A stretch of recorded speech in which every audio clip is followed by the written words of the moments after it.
সূরা আলে ইমরানের 33 নম্বর আয়াতে বলছেন, ইন্নাল্লাহা আস্তাফা আদামা ওয়া নূহা ওয়া আলা ইব্রাহিমা ওয়া আলা ইমরান আলাল আলামিন। আল্লাহ পৃথিবীর মানুষের মধ্যে কয়েকটা পরিবার এবং কয়েকজন ব্যক্তিকে বাছাই করে নিয়েছেন। তার মধ্যে আল্লাহ বাছাই করে নিয়েছেন আদমকে, আদি পিতা হিসেবে বাছাই করেছেন। প্রথম মানুষ হিসেবে তাকে সৃষ্টি করবেন, সেটার জন্য তাকে বাছাই করেছেন। তিনি ফেরেশতা কর্তৃক সিজদা পাবেন, সেটার জন্য তাকে বাছাই করেছেন। ইবলিসের ষড়যন্ত্রের শিকার হবেন, তার জন্য তাকে বাছাই করেছেন। ষড়যন্ত্রের শিকার হয়ে তিনিই প্রথম জান্নাত থেকে পৃথিবীতে নেমে আসবেন, এটার জন্য তিনি বাছাইকৃত হয়েছেন। তিনি প্রথম আল্লাহ সুবহানাহু ওয়া তাআলার কাছে গুনাহ থেকে তওবা করা শিখবেন এবং আল্লাহর নবী হিসেবে পৃথিবীতে তাওহীদের দাওয়াতের সূচনা করবেন, আল্লাহর দ্বীনের প্রচারের শুরু করবেন। এই সকল কিছুর জন্য আল্লাহ সুবহানাহু ওয়া তাআলা আদম আলাইহিস সালাতু ওয়াস সালামকে বাছাই করেছেন। ওয়া নূহান, আল্লাহ নূহকে বাছাই করেছেন। আদম আলাইহিস সালাতু ওয়াস সালামের মৃত্যুর পর কয়েক প্রজন্ম পর্যন্ত মানুষ তাওহীদের উপর ছিল। আব্দুল্লাহ বিন আব্বাস রাদিয়াল্লাহু তাআলা আনহুর বর্ণনা অনুযায়ী 10 প্রজন্ম পরে মানুষ তাওহীদ থেকে বিচ্যুত হয়। এক এক প্রজন্ম যদি 1000 বছর করে হয় হায়াত আদম আলাইহিস সালাতু ওয়াস সালামের মতো, তাহলে প্রায় 10,000 বছর পর নূহ আলাইহিস সালাতু ওয়াস সালামের আগমন ঘটে। আর যদি হায়াত কম থাকে তাহলে এর চেয়ে কম হবে। কিন্তু আদম আলাইহিস সালাতু ওয়াস সালাম যেহেতু প্রায় 1000 বছরের কাছাকাছি বেঁচে ছিলেন, নূহ আলাইহিস সালাম নিজেও যেহেতু 950 বছর বেঁচে ছিলেন কাছাকাছি, তো ওই সময় মানুষের হায়াতের ধরনটা এরকমই ছিল। তো প্রথম মানুষ যখন পথভ্রষ্ট হয়, তাওহীদ থেকে শিরকে নিমজ্জিত হয়, তখন আল্লাহ সুবহানাহু ওয়া তাআলা নূহকে বাছাই করলেন মানুষকে পুনরায় তাওহীদের পথে নিয়ে আসার জন্য। নূহ আলাইহিস সালাতু ওয়াস সালামের পরে পৃথিবীতে মাত্র গুটি কয়েক মানুষ দ্বীনের উপর থাকলো, আর বাকি সব মানুষ পৃথিবী থেকে ধ্বংস হয়ে গেল। এরপরে আবার মানুষ যখন পথভ্রষ্ট হলো, তখন আল্লাহ সুবহানাহু ওয়া তাআলা ইব্রাহিম এবং ইব্রাহিমের পরিবারকে, নূহ আর আদমের সময় আল্লাহ পরিবার বলেননি, বলেছেন আমি আদমকে বাছাই করেছি, নূহকে বাছাই করেছি। আর ইব্রাহিমের সময় বললেন ওয়া আলা ইব্রাহিম, আর ইব্রাহিমের পরিবারকে বাছাই করেছি। ইব্রাহিম আলাইহিস সালাতু ওয়াস সালাম এবং তার পরিবারকে আল্লাহ বাছাই করলেন পৃথিবীতে তাওহীদের দাওয়াত ছড়িয়ে দেওয়ার জন্য। ইব্রাহিমের 2 সন্তান ইসহাক এবং ইসমাইল এবং তাদের পরবর্তী উত্তরসূরিরা। তারপরে আল্লাহ বলছেন ওয়া আলা ইমরান, যেটা আজকে আমাদের আলোচ্য বিষয়বস্তু, যেই নামে পবিত্র কোরআনের 2য় সূরা, যে আমি ইমরানের পরিবারকে বাছাই করলাম। ইমরান দ্বারা উদ্দেশ্য কি? কেউ বলেছেন মুসা এবং হারুন আলাইহিস সালাতু ওয়াস সালামের পিতার নাম ছিল ইমরান, ফলত এটার দ্বারা উদ্দেশ্য মূলত আলে মুসা, আলে হারুন, মুসা এবং হারুনের পরবর্তী বংশধর। আর কেউ বলেছেন যে মারিয়াম আলাইহিস সালাতু ওয়াস সালামের পিতার নাম ছিল ইমরান, এবং এটা ঠিক যে তার পিতার নাম ইমরান ছিল। এবং আল্লাহ সুবহানাহু ওয়া তাআলা মারিয়ামের মাকে ইমরাতে ইমরান, ইমরানের স্ত্রী বলে সম্বোধন করেছেন, ফলত তার বংশধর, তথা সে, তার স্ত্রী, তার কন্যা, তার কন্যার সন্তান, এবং এমনকি ইমরানের স্ত্রীর বোন, ইমরানের স্ত্রীর আপন বোন হচ্ছে জাকারিয়া আলাইহিস সালাতু ওয়াস সালামের স্ত্রী। তাহলে ইয়াহইয়া আলাইহিস সালাতু ওয়াস সালাম এবং ঈসা আলাইহিস সালাতু ওয়াস সালাম হচ্ছেন খালাতো ভাই। তো এই পুরো পরিবার আলে ইমরান। তো আল্লাহ সুবহানাহু ওয়া তাআলা তাদেরকে বাছাই করলেন পৃথিবীতে তাওহীদের দাওয়াত, আল্লাহর বিধান, আল্লাহর দ্বীন ছড়িয়ে দেওয়ার জন্য, আলাল আলামিন, সারা পৃথিবীর মানুষের। যুররিয়াতাম বা'দুহা মিন বা'দ আল্লাহু সামিউন আলিম, আর এরা কেউ বিচ্ছিন্ন নয়, সবাই কারো না কারো বংশধর, তথা কোনো না কোনোভাবে আলে ইমরানও আদম আলাইহিস সালাতু ওয়াস সালামের বংশধর, কোনো না কোনোভাবে আলে ইব্রাহিমও নূহ আলাইহিস সালাতু ওয়াস সালামের বংশধর। তাই একজন আর একজনের বংশধর হওয়ার দ্বারা প্রমাণিত হয় যে তারা সবাই আদমের সন্তান, কেউ আল্লাহর সন্তান নয়, নবী যত বড়ই হোক। এটা বলে আল্লাহ সুবহানাহু ওয়া তাআলা এই মেসেজটা এখানে পরিষ্কার করে দিলেন শুরুতেই, যে যুররিয়াতাম বা'দুহা মিন বা'দ, সবাই একজন আরেকজনের বংশধর, তথা সবাই আদমের সন্তান। আল্লাহু সামিউন আলিম, আল্লাহ শোনেন এবং জানেন। আল্লাহ কি শোনেন? এই জায়গায় আল্লাহর শোনার গুণ উল্লেখ করার মহত্ব কি? এখানে আল্লাহর শোনার গুণ উল্লেখ করার মহত্ব হচ্ছে আল্লাহ মানুষের দোয়া শোনেন, এবং এখনই আল্লাহ ধারাবাহিক কয়েকটা দোয়ার কথা উল্লেখ করবেন যেগুলো তিনি শুনেছেন, এখনই উল্লেখ করবে কোরআনে। তাহলে আল্লাহ দোয়া শোনেন, সামিউদ দোয়া, মানুষের দোয়া শোনেন। আলিম, তিনি জানেন। এই জায়গায় জানা বলা দ্বারা উদ্দেশ্য কি? এই জায়গায় জানা বলা দ্বারা উদ্দেশ্য আল্লাহ জানেন খুব ভালোভাবে কাকে কখন নবী করতে হবে, কোন পরিবার থেকে নবী বাছাই করতে হবে এবং কাকে কিভাবে কখন নবুয়তের দায়িত্ব দিতে হবে, এই বিষয়ে আল্লাহ সুবহানাহু ওয়া তাআলা খুব ভালো জানেন, ভালো জ্ঞান রাখেন। তারপরে আয়াতে আল্লাহ সুবহানাহু ওয়া তাআলা বলছেন, ইয ক্বালাত ইমরাআতু ইমরান রব্বি ইন্নী নাযারতু লাকা মা ফি বাতনি মুহাররারা। এখানে একজন রাসূলের মায়ের জন্মের ঘটনা বর্ণনা করা হচ্ছে। কার মুখ দিয়ে বর্ণনা করা হচ্ছে? একজন রাসূলের নানির মুখ দিয়ে বর্ণনা করা হচ্ছে। রাসূল হচ্ছে ঈসা আলাইহিস সালাতু ওয়াস সালাম। এখনও তার জন্মের ঘটনা শুরু হয়নি। যেহেতু তার জন্মের ঘটনাটা পৃথিবীর ইতিহাসের অন্যতম ব্যতিক্রম ঘটনা, তাই ভূমিকা স্বরূপ আল্লাহ তার পূর্বে অনেকগুলো ঘটনা বলে নিচ্ছেন। ভূমিকা স্বরূপ ঈসা আলাইহিস সালাতু ওয়াস সালামের ঘটনা বলাই মূল উদ্দেশ্য। কিন্তু ঈসা আলাইহিস সালাতু ওয়াস সালামের ঘটনা পৃথিবীর এত ব্যতিক্রম ঘটনা যে ওটার প্রতি বিশ্বাস তৈরি করার জন্য প্রেক্ষাপট লাগে, এবং এই প্রেক্ষাপট ওই যুগের মানুষের জন্য দরকার ছিল। এত বড় ঘটনা ওই যুগের মানুষ দেখবে, তার আগে কিছু ঘটনা লাগবে। তো তার আগে ঘটনা শুরু হচ্ছে ঈসা আলাইহিস সালামের নানি ইমরাআত ইমরান, ইমরানের স্ত্রী, মারিয়ামের মা, ঈসা আলাইহিস সালামের নানি। ইয ক্বালাত ইমরাআত ইমরান, মা, একজন নবীর মা কিভাবে জন্ম হচ্ছে আগে সেটা বলা হচ্ছে, তারপরে নবীর জন্ম। ইয ক্বালাত ইমরাআত ইমরান রব্বি ইন্নী নাযারতু লাকা মা ফি বাতনি মুহাররারা। যখন ইমরানের স্ত্রী তথা ঈসা আলাইহিস সালামের নানি মারিয়ামের মা বললেন, হে আল্লাহ, আমার পেটে যা আছে তা তোমার রাস্তায় মুহাররার করে দিলাম। মুহাররার মানে দুনিয়াবী সকল কাজ থেকে মুক্ত করে শুধু তোমার এবং তোমার দ্বীনের কাজ করবে, এই জন্য ওয়াকফ করে দিলাম। যেমন মানুষ নিজের সম্পত্তি আল্লাহর রাস্তায় ওয়াকফ করে দেয়, ঠিক নিজের সন্তানকে আল্লাহর রাস্তায় ওয়াকফ করে দিল। মুহাররার, স্বাধীন করে দিলাম। কি থেকে স্বাধীন করে দিলাম? আমার নিজের কাজ থেকে, দুনিয়ার কাজ থেকে, সব কাজ থেকে। বড় হয়ে আমাকে দেখতে হবে, আমাকে খাওয়াতে হবে, রুজি রুটি ইনকাম করতে হবে, এগুলো না। দুনিয়াবী সকল কিছু থেকে মুক্ত করে দিলাম তোমার রাস্তার জন্য। ফাতাকাব্বাল মিন্নি, অতএব আপনি আমার এই যে আমার সন্তানকে যে আমার পেটে এসেছে আপনার রাস্তার জন্য ওয়াকফ করে দিলাম, এই ওয়াকফ করাটাকে আপনি কবুল করেন। তো শুধু আল্লাহ সুবহানাহু ওয়া তাআলার কাছে চাইলেই এবং আল্লাহর রাস্তায় ওয়াকফ করে দিলেই বা কোনো নিয়ত করলেই ক্ষান্ত হয়ে যাওয়া উচিত নয়, বরং ওইটা যেন আল্লাহ কবুল করে তার জন্য দোয়াও করা উচিত, যেমন উনি করতেছেন। উনি তো এই পর্যন্ত বলেই থামতে পারেন যে আল্লাহ, আমার পেটের সন্তান তোমার রাস্তা দিয়ে দিলাম। তারপরে বাক্য কি? ফাতাকাব্বাল মিন্নি, আপনি আমার থেকে এটা কবুল করেন। কেন আল্লাহ সুবহানাহু ওয়া তাআলা কবুল না করলে তার এই মানত কোনো কাজে আসবে না। তিনি যে উদ্দেশ্যে মানত করতেছেন কবুল হওয়া লাগবে। ইন্নাকা আনতাস সামিউল আলিম, আবারও একই কথা যে আপনি জানেন এবং আপনি শোনেন। তো কি শোনেন? ওই যে বললাম আল্লাহ দোয়া শোনেন, তো দোয়া কয়েকটা আসবে যে আল্লাহ শুনতেছেন, তার মধ্যে এটা একটা। ঈসা আলাইহিস সালাতু ওয়াস সালামের নানি দোয়া করতেছে, এটা আল্লাহ শুনতেছেন, সেটা একটা। আলিম, আর আপনি সব কিছু জানেন যে আমি কোন নিয়াতে, সঠিক নিয়াতে করছি না লোক দেখানোর নিয়াতে করতেছি, সব জানেন আপনি। তো যেহেতু আমার অন্তরের অবস্থা আপনি জানেন, অতএব আমার এই মানতকে আপনি কবুল করেন। এখানে আরও একটা জিনিস শুরুতেই বলে রাখি যে আল্লাহ সুবহানাহু ওয়া তাআলা একজন নবীর জন্মের ঘটনা পবিত্র কোরআনে বর্ণনা করছেন। তার নানির থেকে শুরু করেছেন, তারপরে তার মায়ের জন্ম হবে, মায়ের জন্মের ঘটনা বলবেন, তারপরে তার জন্মের ঘটনা বলবেন। তো এগুলো একটাও কিন্তু সরাসরি কোনো কিতাবের ওহী নয়, কেন এগুলো তো মানুষের জীবনের ঘটনা। এটা তাওরাত নয়, এটা ইঞ্জিল নয়। তাওরাত এবং ইঞ্জিল কি? যেখানে নামাজের কথা থাকবে, কালামের কথা থাকবে, দোয়া দরুদ শিখানো থাকবে। এটা তো একটা মানুষের জীবনে যে ঘটনা ঘটতেছে সেটা, এটা মানুষ কীভাবে জন্ম নিচ্ছে তার ঘটনা। তো একটা মানুষের জন্মের ঘটনাই মূলত তার হাদিস বা তার সিরাত, তার ইতিহাস। তাহলে যেখানে আল্লাহ সুবহানাহু ওয়া তাআলা পবিত্র কোরআনে আয়াত নির্ধারণ করছেন বিভিন্ন জনের জন্মের ঘটনা বর্ণনা করতে, এখান থেকে আমাদের শিক্ষা নেওয়া উচিত যে আল্লাহ সুবহানাহু ওয়া তাআলা কোরআনের আয়াতের অংশ করেছেন অতীতের নবীদের হাদিসকে, অতীতের নবীদের ইতিহাসকে। তাহলে আমার নবীর ইতিহাস যদি আমি না জানি, আমার নবীর পরে যদি আর কোনো নবী আসতো, তাহলে আমার নবীর হাদিস ওই কিতাবের অংশ হতো। কিন্তু আমার নবীর পরে তার কোনো নবী আসবে না, ফলত পরবর্তী কোনো কিতাবের অংশ হওয়ার সুযোগ পায়নি। কে সুযোগ পায়নি পরবর্তী কিতাবের অংশ হওয়ার? সহিহ বুখারী সুযোগ পায়নি, সহিহ মুসলিম সুযোগ পায়নি।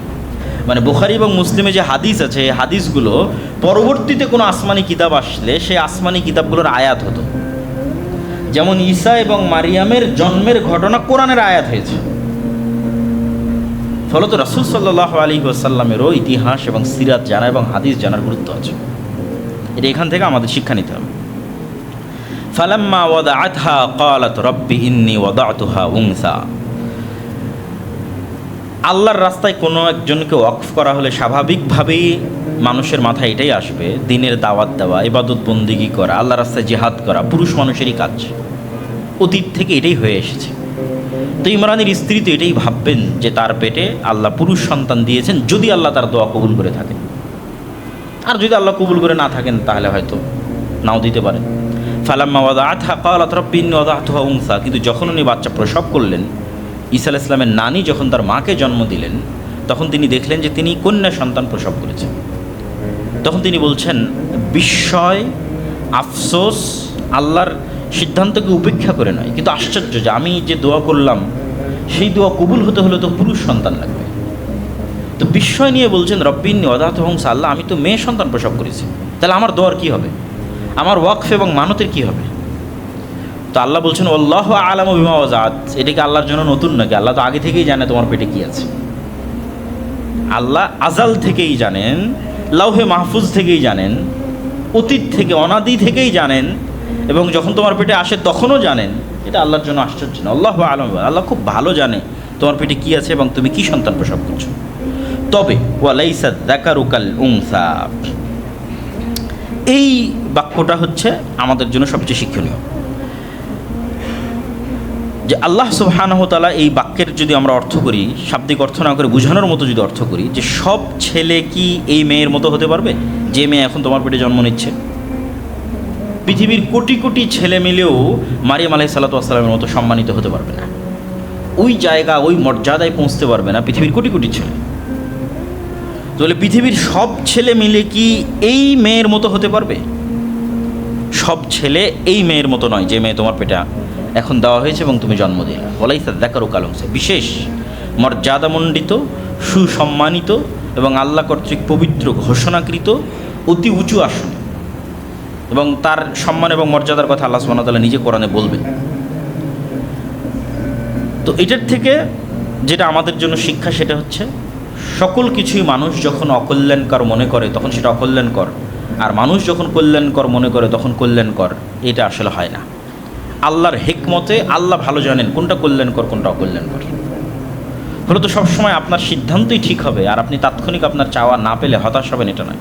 ওর মধ্যে আল্লাহ কী হিকমত রেখেছেন আপনি জানেন না। যেমন মারিয়ামের মা জানতো না যে মারিয়ামের পেটে পৃথিবীর ইতিহাসের অন্যতম শ্রেষ্ঠতম একজন নবীর জন্ম হবে, ঈসা আলাইহিস সালাতু ওয়াস সালাম, তাও বিনা পিতায়। এটা কি মারিয়ামের মা জানে? জানে না।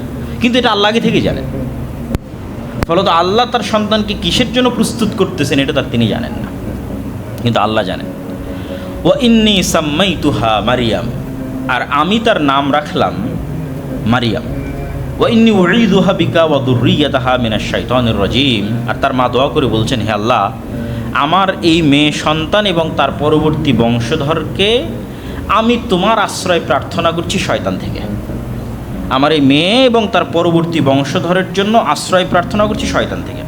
তাহলে একটা সন্তান জন্মের পর একজন মায়ের কি চিন্তা হতে পারে? সন্তানের খাওয়া, সন্তানের দুধ, সন্তানের স্বাস্থ্য, পালস ঠিক আছে কিনা, অক্সিজেন ঠিক আছে কিনা, ডাক্তার কি বলতেছে।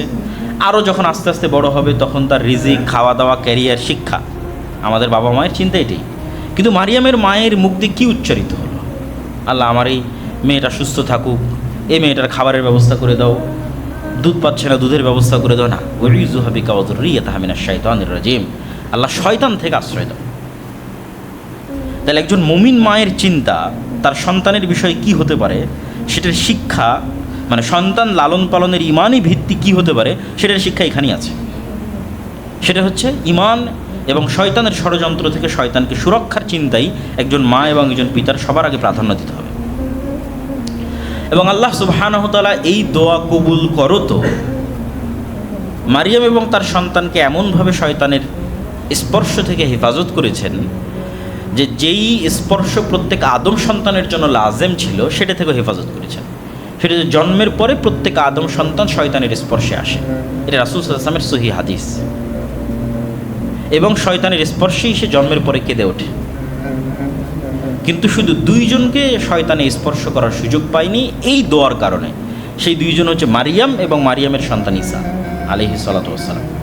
তাদেরকে বিশেষভাবে আলাদা করা হয়েছে শয়তানের সংস্পর্শ থেকে এই দোয়ার কারণে। ফাতাকাব্বালাহা রাব্বুহা বিকবুলিন হাসানিন ওয়া আনবাতাহা নাবাতান হাসানা ওয়া কাফফালাহা যাকারিয়া। আল্লাহ ইমরানের স্ত্রীর যে মানত, এই মানতকে আল্লাহ কবুল করেছেন। ওই যে কবুল করাটা কবুল করেছেন। ও আম্বাতাহা নাবাতান হাসানা, আর যেভাবে একটা গাছকে পরিচর্যা করে বড় করা হয়, আম্বাতা নাবাত মানে গাছ রোপণ করে বড় করা, যেভাবে একটা গাছকে পরিচর্যা করে বড় করা হয়, আল্লাহ ওইভাবে মারিয়ামের পরিচর্যা করতো, তাকে বড় করলেন। ও আম্বাতাহা নাবাতান হাসানা, এবং আল্লাহর হিকমত এবং আল্লাহর পরিকল্পনা অনুযায়ী। ওয়াকাফালাহা জাকারিয়া, আর মারিয়ামের দায়িত্ব নিল তার খালু জাকারিয়া। এবং মারিয়াম আলাইহিস সালাতু ওয়াস সালামের দায়িত্ব তার খালু কিভাবে পেলেন তার বর্ণনা যেহেতু আল্লাহ নিজেই সামনে দিবেন, এই জন্য এখন আর এটা বলতেছি না, সামনে যখন আয়াত আসতেছে তখন এটা বলবো যে মারিয়াম আলাইহিস সালাতু ওয়াস সালামের খালু জাকারিয়ার দায়িত্ব কিভাবে পেলেন। তারপর আল্লাহ বলছেন কুল্লামা দাখালা আলাইহা জাকারিয়াল মিহরাব ওয়াজাদা ইনদাহা রিজকা, যখনই মারিয়াম আলাইহিস সালাতু ওয়াস সালামের যে মেহরাব, ইবাদতের যে জায়গা, সেই ইবাদতের জায়গায় যখনই জাকারিয়া আলাইহিস সালাতু ওয়াস সালাম প্রবেশ করতেন, তখনই সেখানে তিনি ফলমূল খাদ্যদ্রব্য দেখতে পেতেন। ক্বালা ইয়া মারিয়াম, তিনি বললেন মারিয়াম আন্না লাকি হাযা, এগুলো কই থেকে আসে? ক্বালাত হুয়া মিন ইনদিল্লাহ, তিনি বললেন এগুলো আল্লাহর পক্ষ থেকে আসে। ইন্নাল্লাহা ইয়ারযুকু মান ইয়াশা বিগাইরি হিসাব, আর আল্লাহ যাকে চান তাকে বেহিসাব রিজিক দান করতে পারেন। রিজিক মানে শুধু খাবার নয়, রিজিক মানে সম্মান, রিজিক মানে সন্তান, রিজিক মানে হায়াত, রিজিক মানে আয়ু, রিজিক মানে পদ পদবি মর্যাদা, রিজিক মানে শিক্ষা, রিজিক মানে জ্ঞান, সব রিজিক। রিজিক মানে স্ত্রী, সবই রিজিক। আল্লাহ যাকে ইচ্ছা তাকে বেহিসাব রিজিক দান করতে পারে। তো এই দৃশ্য জাকারিয়া আলাইহিস সালাতু ওয়াস সালামের হৃদয়কে নাড়িয়ে দিল। জাকারিয়া আলাইহিস সালাম দেখলেন যে আল্লাহ নিয়মের বাইরেও কিছু করে থাকেন, হিসাবের বাইরেও রিজিক দিয়ে থাকেন, মানুষের চোখে অসম্ভব দরজাকেও আল্লাহ খুলে দিয়ে থাকেন। একটা প্রয়োজন জাকারিয়া আলাইহিস সালামের ছিল, তিনি সেইভাবে আল্লাহর কাছে চাননি, কেন? ওটার কোনো সম্ভাবনা ছিল না। কিন্তু মারিয়ামের সাথে এই ঘটনা জাকারিয়া আলাইহিস সালামের চোখ খুলে দিল যে মারিয়ামকে যদি আল্লাহ সুবহানাহু ওয়া তাআলা দুনিয়ার নিয়মের বাইরে, দুনিয়ার লজিকের বাইরে, দুনিয়ার ফিজিক্সের বাইরে আল্লাহ সুবহানাহু ওয়া তাআলা এইভাবে খাবার পাঠাতে পারেন, তাহলে আমার যে একটা প্রয়োজন আছে ওটা তো আল্লাহ দিতে পারেন।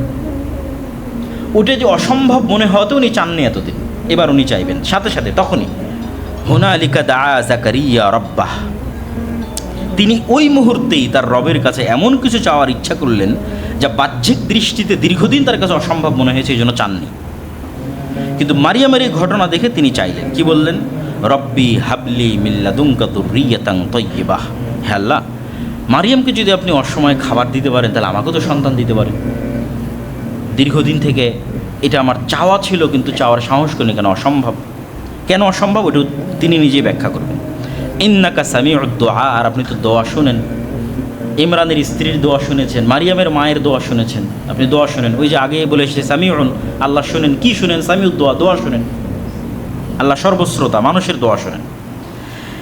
এখানে এই আয়াত থেকে দুটো পয়েন্ট আমাদের বের করতে হবে। একটা পয়েন্ট হচ্ছে আল্লাহ যখনই কাউকে সন্তান দেওয়া বা সন্তান চাওয়ার কথা উল্লেখ করেছেন, তখন তার যে গুণের কথা বলেছেন সেটা ওয়াহাবা ইয়াহিবু, ওয়াহাব। আল্লাহ সুবহানাহু তাআলা দয়ালু, ওয়াহাব মানেও আল্লাহ দয়ালু, আল্লাহ দেন। রহমান মানেও দয়ালু, রহিম মানেও দয়ালু। কিন্তু ওয়াহাবের যেটা দেওয়া সেটা হচ্ছে না চাইতেই, অথবা বিনিময় ছাড়াই, অথবা অসম্ভব কিছু, অথবা সে হকদার নয়, অথবা সে যোগ্য নয়, তারপরেও আল্লাহ সুবহানাহু ওয়া তাআলা নিজের দয়ায় দিয়ে দেন, এটাকে বলে ওয়াহাব। হ্যাঁ, আপনি দিতে পারেন, আমাকে দেন। আরেকটা কি এখান থেকে? তয়্যিবাহ, পবিত্র বংশধর দেন। তিনি তো শুধু সন্তান চাইতে পারতেন, কিন্তু তিনি চাইলেন পবিত্র বংশধর, পবিত্র সন্তান। তাহলে মুমিনের দোয়া শুধু সন্তান চাওয়ার দোয়া কখনোই হওয়া উচিত নয়, বরং মুমিনের দোয়া হবে এমন সন্তান চাওয়ার দোয়া যে হবে পবিত্র, সৎ। যেমনটা জাকারিয়া আলাইহিস সালাতু ওয়াস সালাম দোয়া চাচ্ছেন, তিনি শুধু সন্তান চাচ্ছেন না, বলছেন পবিত্র সন্তান, পবিত্র বংশধর।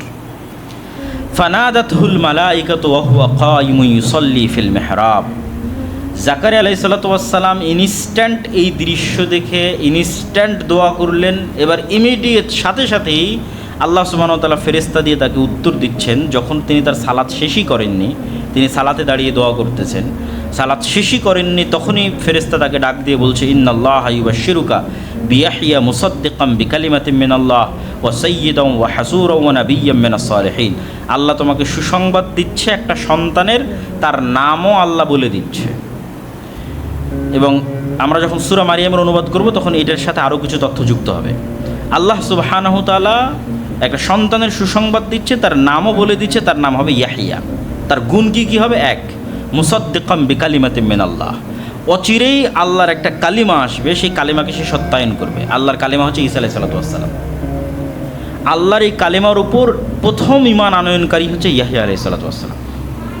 মানে মারিয়ামের পবিত্রতা এবং মারিয়ামের সন্তানের নবুয়তের উপর প্রথম ঈমান আনয়নকারী ইয়াহইয়া।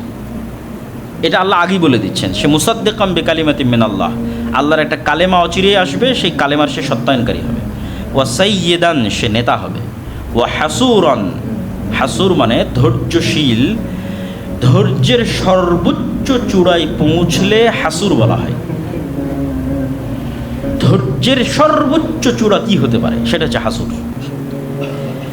এবং এত সর্বোচ্চ ধৈর্য যে বিভিন্ন ইতিহাস গ্রন্থে, তাফসির গ্রন্থে, বাইবেল, তাওরাত, বিভিন্ন সব জায়গায় বর্ণিত হয়েছে যে ইয়াহইয়া আলাইহিস সালাতু ওয়াস সালামের সর্বোচ্চ ধৈর্য ধারণের স্তরে তিনি যেটা পৌঁছেছিলেন, তার একটা স্তর হচ্ছে মানুষের যৌন কামনার উপর ধৈর্য ধারণ। ফলত তার কখনো কোনো স্ত্রী গ্রহণ বা নারী সংস্পর্শ গ্রহণের কখনো প্রয়োজনই হয়নি। তিনি ধৈর্যের এত সর্বোচ্চ স্তরে পৌঁছে গেছিলেন।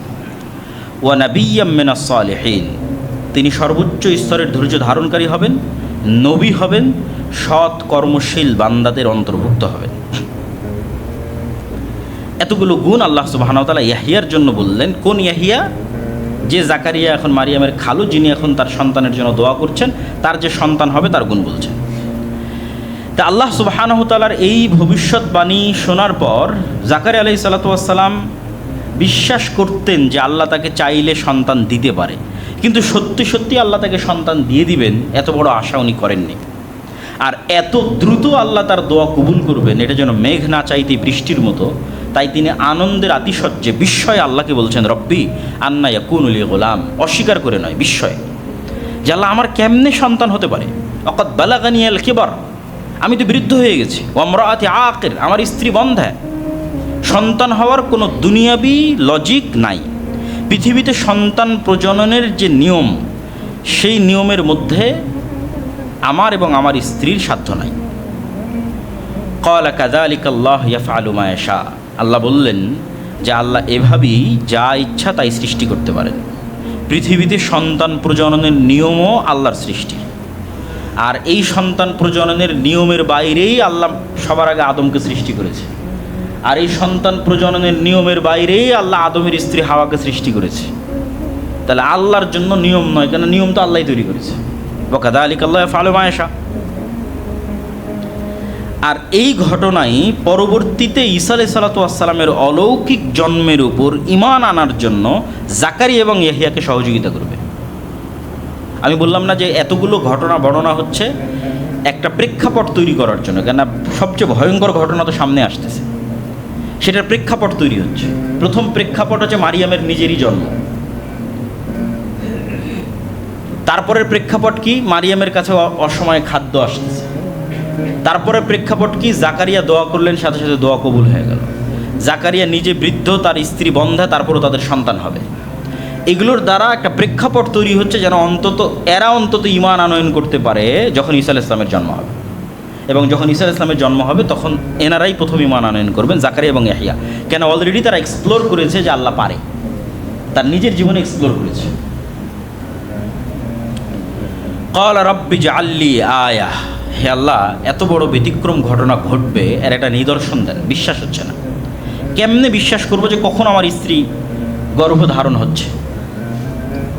ক্বালা আয়াতুকা আল্লা তুকাল্লিমান নাসা সালাসা, তোমার জন্য নিদর্শন হচ্ছে, চিহ্ন হচ্ছে, টানা 3 দিন তোমার মুখ বন্ধ থাকবে, কোনো কথাই মুখ দিয়ে বের হবে না। শুধু কি বের হবে? ওয়াযকুর রাব্বাকা কাসীরান ওয়াসাব্বিহ বিল আশিয়্যি ওয়াল ইবকার, শুধু সকাল সন্ধ্যায় তাসবিহ হবে আর সবসময় আল্লাহর জিকির হবে। 3 দিন পারলে আল্লাহর জিকির করো, না পারলে মুখে তালা দিয়ে রাখো। মুখে তালা থাকবে, মানুষের সাথে কোনো কথা হবে না, যদি মানুষের সাথে খুব জরুরি প্রয়োজন হয় ইশারায়,